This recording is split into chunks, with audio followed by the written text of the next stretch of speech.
Hello and welcome to the Fantasyland Basketball Podcast. I'm your host, Mark Shorten.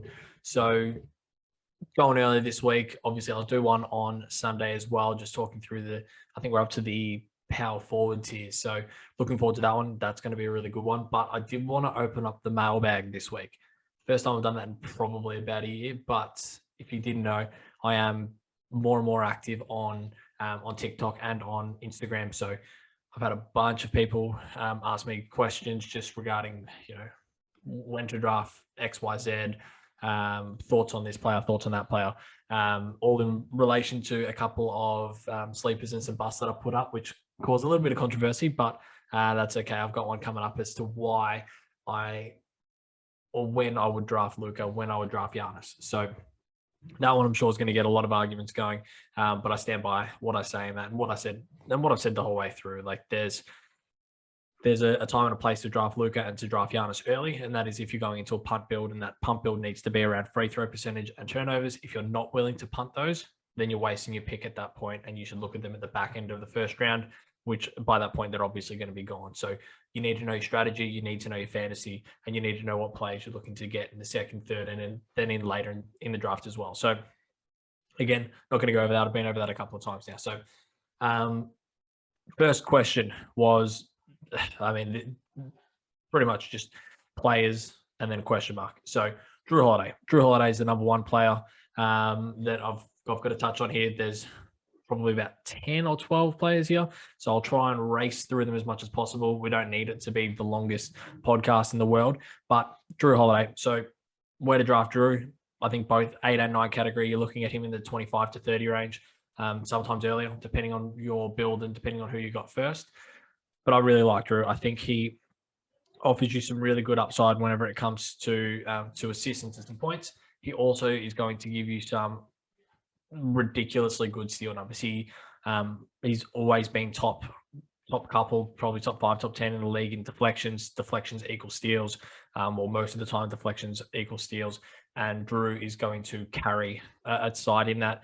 If you can get him and then get somebody else later in your draft, then you're laughing whenever it comes to that category. So I like Jrue. The 25 to 30 range doesn't concern me that he's coming off an Olympic campaign and he's coming off a finals campaign. They're going to run it back, and he's going to play. So no issues there.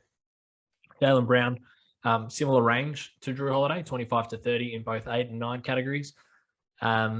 Reason being, he's a really good 3-and-D guy. Boston need him. There's only so much that Jason Tatum can do, and Jaylen Brown has looked really good up until injuries, and it's not injuries that are going to keep on hampering his game. They're not ones that are going to continue to be reoccurring injuries. We hope. They seem to be just one-off here and there sort of things. Obviously, I think I spoke about him in the last podcast. Had surgery on his non-dominant hand in the off-season, so I don't think that there's too much there. So 25 to 30, I think he's going to be in for a really good year. He tends to slide as well. So he's somebody that if you've got a pick, if it's a 12-man league, you're looking at probably the 24 and then 36 is kind of the turns there. If you've got somebody at the back end of that, you might still get him because he does slide. Jarrett Allen, I know that a lot of people are concerned about Evan Mobley coming in. I'm not concerned about that. I think he's going to have a good year. There is upside. There is just limited upside. He's not going to be a 2-3 block sort of guy. He's going to be a 1.5 to 1.7 blocks. He should be better at the line than he is, but he's not going to tank you there. He's going to get you really good field goal percentage, and he's going to get you close to 10 boards a game. So I like him at about the 80 mark in both 8 and 9 category leagues. Jalen Green. So this is a really good one. So where do I see the rookies? Where do I see Jalen Green? Rookies always get overdrafted. I do it as well. Like you see somebody, you get excited by them. You think, he's going to be an absolute steal. He's going to be a stud, and you tend to get them on their upside. So there is probably inside the top 100. I think there's only 3 rookies that I'd go with. I'd say Cade Cunningham's the number 1 for that. 65, 70 is where I think he should go. I think he'll be off the board at that point. Jalen Green, he could still be there at a similar point. I think they'll be within the same round, so around the 70 sort of range for Jalen Green. I think he's going to have a really, really good year. I think it's between those two for Rookie of the Year. You've got Mobley. I think he's closer to 100, probably around the 90, 95 range. Who else? We got Suggs. I know is somebody that a lot of people are quite high on. I'm not as high on Suggs. I think that there is quite a bit of depth. And yeah, he's going to get his. Yeah, he is the future. Except there's a lot of vets there that if they want to get off their books, they need to showcase a little bit. So I'm not as big on Suggs. I think he's probably at around about 100. I think he's a little bit rich for my blood there. There's some other guys who I'd rather get. But yeah, I think 100, 110 is fair. The ones that I am bigger on, because they're not going to have as good a year. Like, they're not better than Cade Cunningham or Jalen Green. But I think for where you get them, I think the upside is real. So Alperen Sengun, I don't know if I pronounced that right, at Houston, really good big man, put up some really good stats in the European League. I think he played in Turkey. Really, really good. I like him. He's probably post 150 or around about that.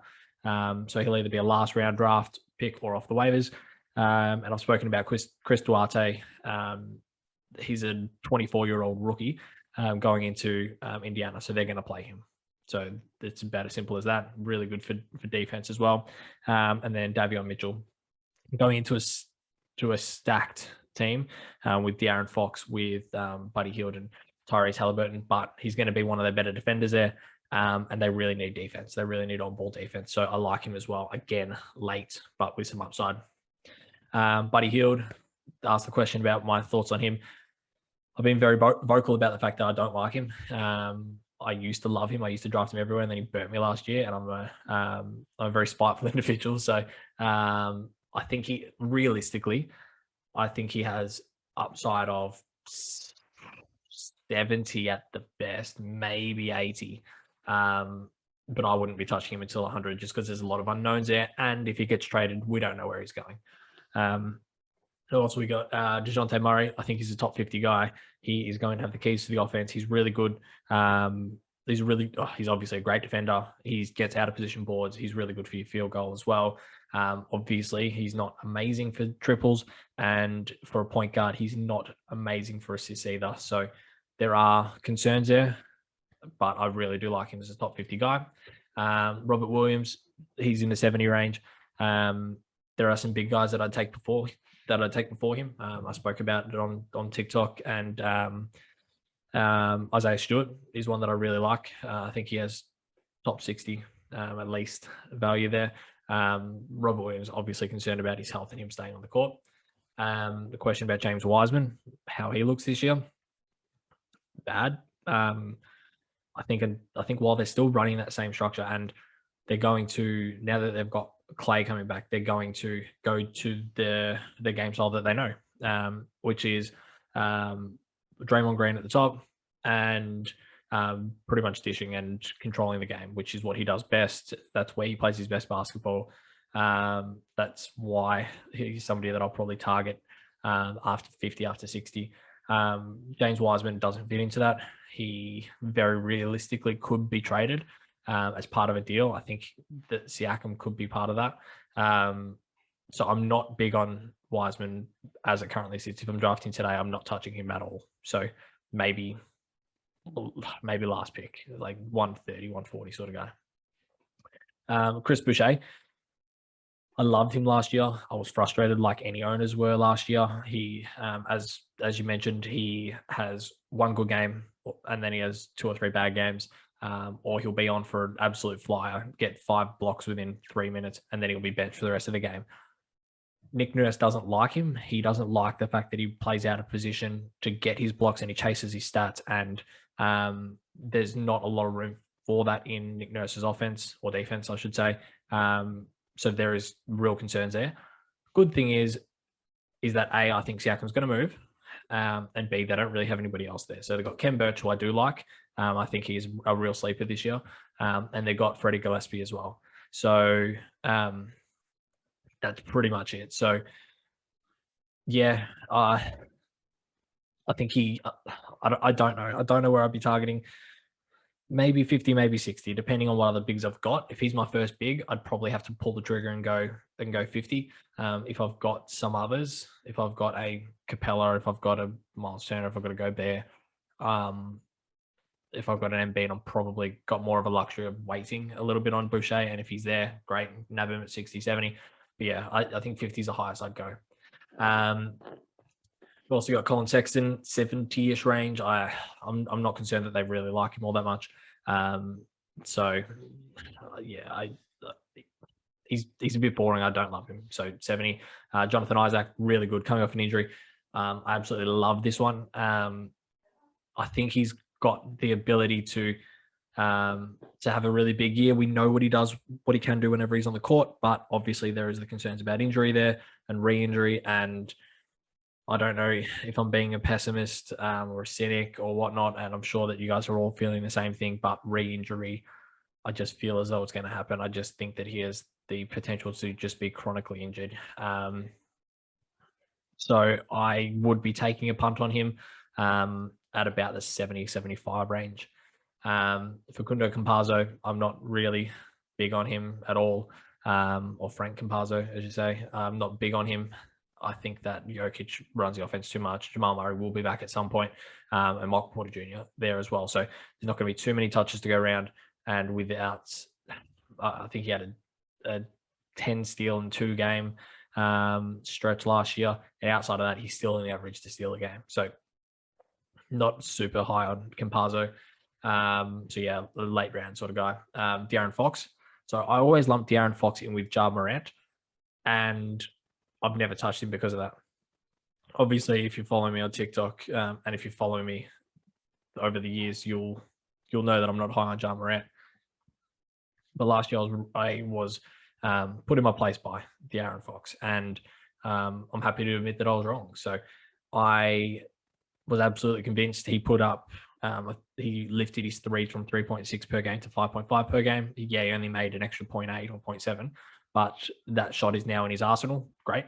His steals are obviously going to be there. He's averaged over 1.5 or 1.5 or over for the last 3 years. Field goal is going to be good. There is concerns about his free throw percentage, but you take the good with the bad whenever he can still contribute in threes, assists, steals. That's what Ja's lacking. So I'm not going to go back on that again because I got absolutely slated for it. Ja's great, not for fantasy. So yeah, Fox, I like him at about 40, especially if you need a point guard, pull the trigger earlier. If he's your second or third point guard, yeah, 40 range is bang on there. Myles Turner. If you're in a league with me, good luck getting him. He's one of my favorite players. He's one of my favorite players to own. He's one of my favorite players to watch. He's the sort of guy who can just get blocks, similar to Boucher, just get a bunch of blocks really, really quickly. The concerns are obviously how well new coach and Rick Carlisle, how well they're going to play him and Sabonis, how often they're going to play him and Sabonis, whether they stagger him. Sabonis is obviously higher on the pecking order. So there are concerns. All of his value is in his blocks, which he can get really quickly. So that's not too big of an issue. I would be taking him at about 35, but I can understand if you want to wait until 45. So anywhere in that window, I think is bang on for both 8 and 9. All of these guys, both 8 and 9 category, have kind of split the middle on where I like them. PG, I have spoken about him in the past, 15 to 20 for me, closer to 15, if not 10. I'd put 10 to 15 is where I like PG because there is rumors of John Wall going there. That's fine. I think that helps him. You just look at what he did in OKC whenever he finished runner-up in the MVP, arguably should have got MVP. His steals are going to come back. Everything always regresses to the mean. Points are going to be there. Field goal is going to be there. Triple is going to be there. Assists will be there, even with John Wall. It's only about health, and if they need him to play, he will play. So not concerned about that. LaMelo is probably one that you could argue goes in the teens, late teens, based on what he's been doing, based on the fact that he is their team now. at least from a guard standpoint. I probably wouldn't be able to pull the trigger there. I think 25 to 30 is where I'd be taking him, which could be a hot take, could be early, but yeah, that's where I'm at. And then Hassan Whiteside, somebody, Hassan Whiteside most, slept on player in the NBA. No, Hassan Whiteside's trash. He is playing back up to Rudy Gobert. Rudy Gobert is obviously very durable. Even if Rudy Gobert goes down, yeah, Hassan Whiteside will put up big numbers then, except until that happens, you just can't take him. So he's out of the league for a reason. He chases his stats and he's not great offensively. So, and he's one of those cases of probably flipped from the same example that I've used in the past, probably a flip from Ja, who's great in real life, not as great fantasy. Hassan Whiteside puts up really good fantasy numbers, not great in real life because he goes out of position to chase his blocks to make himself look good, which is not good for the team. And then finally, most underrated dude in fantasy and biggest sleeper, I think Mo Bamba. Mo Bamba is going to be undrafted in most leagues. I think he's going to win the position battle and take that role. He stretches the floor, he blocks, he gets rebounds. There was a stretch last year where he was absolutely incredible, and I don't trust Wendell Carter Jr. to stay healthy for one. I think he's the second guy up there. I feel like I'm missing somebody. Maybe like, I don't know if they got Robin Lopez. I could be wrong there. But Mo Bamba, for me, is the most underrated guy. He's going to go undrafted for a lot of leagues, if not late, and he is top 100, top 80 upside. So he's somebody that will win you leagues if you get him. So Mo Bamba. Other than that, I'm going to wrap it up. I'll see you guys on Sunday or Monday for the power forward.